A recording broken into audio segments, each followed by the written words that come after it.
Good afternoon, everyone. This is Mark with Wearparts, and with me I've got Eric Derry from our customer care team. And today we want to just discuss chisel plow spikes.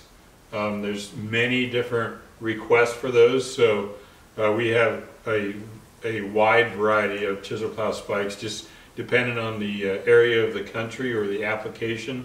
So Eric, kick us off with that little 15-incher over there. All right, we'll start out with an economy spike. This is a nice little 15-inch spike. It's got the 2 1/4, 2 1/2 inch spacing on 50 degree. It's got the nice little squared off ends here. It's a very simple little spike, very similar to the one that goes on the case machines. So it's fairly common. I get a lot of use of that. Again, we're just like all of our steel. This is high quality, heat treated boron steel. And what I noticed about this spike is you need plow bolts, 1/2 inch plow bolts for this spike. But again, this is your economy spike if you're looking for just your lowest cost. And then you step up to a 16-incher. Basically it's identical, but what I do notice about that spike is it takes a standard bolt head, not a plow bolt, for our 16-inch. What else about that? I was noticing that the ends are a bit more pointed on that one. Right, this has a little bit more of a sharper point to it. That's going to extend out there a little bit. So yeah, just a little bit longer spike, still nice and heavy, 5/8 inch. Still pretty good, real good value. Again, it's going to be the boron, high quality, tempered steel. Very good. And what's your next one? Then we step up to one of the bigger boys. This is a 1 inch thick, 18-inch spike. So this is a nice heavy spike, good, but still good value for the cost. Again, we're using the standard hex head bolts on this, hex head 1/2 inch. We do have the hole and the slot, so 2 inch to 2 1/4. Or 2 1/4 to 2 1/2. 2 1/4, 2 1/2. Yes, 2 1/4 okay. to 2 1/2. So that spike's a full 1 inch thick, 18 1/2 inches long, I think. So that's, you're stepping up there, a bit more beefier point. That's right. Then we move into a forged point. You can see here with the drop forging, you can actually have different thicknesses throughout the part here. So here we're getting one. It's got this nice bulge right here. So give you a little bit extra cutting action, a little more beef out here on the end as you're chiseling through that ground. Got the bolt protectors built in right here around the bolt heads. Again, we're using the hex head bolts. Nice heavy spike, 2 1/4, 2 1/2 inch spacing.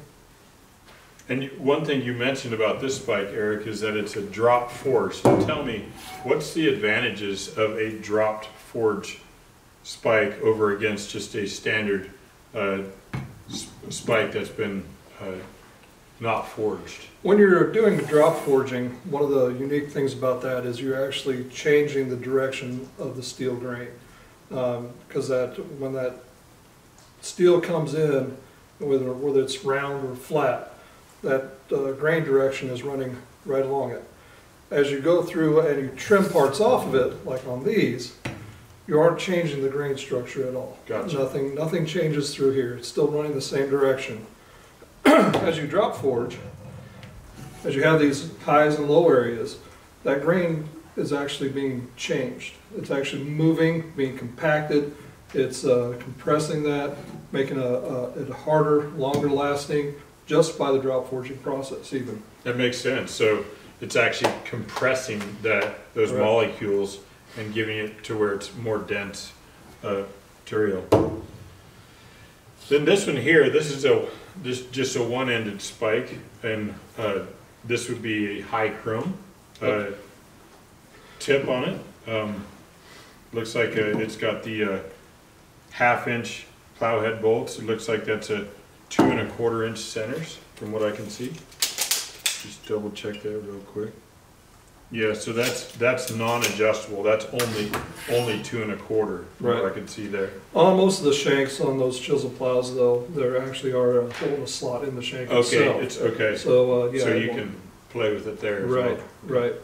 Yeah, like you said, this does have this nice, almost 6-inch chrome down at the bottom. That's really going to give you a lot of wear there. Nice weld on the back here, welded the two parts together all the way up the sides and across the top. So that's excellent workmanship on that. Very good. This is the high-end spike that we carry. It's a high chrome casting. Again, it's 18 inches long. It's running your 1/2-inch bolts. But what are some of the advantages, Eric, of a high chrome over against your drop forge or over against your standard tempered boron steel? Whenever you're getting into high chrome, you're getting into a harder part that's going to have more extended wear. Is it like 58 or 58 Rockwell? Yeah, you're going to be up in the 50s on that. High 50s. Yeah, when you're looking at any of these regular standard steel heat treated parts, you're running in the low to mid 40s for Rockwells. Okay. When you step up to the chrome, you're getting much harder than that. This is going to last a long time. You've got a lot of beef here.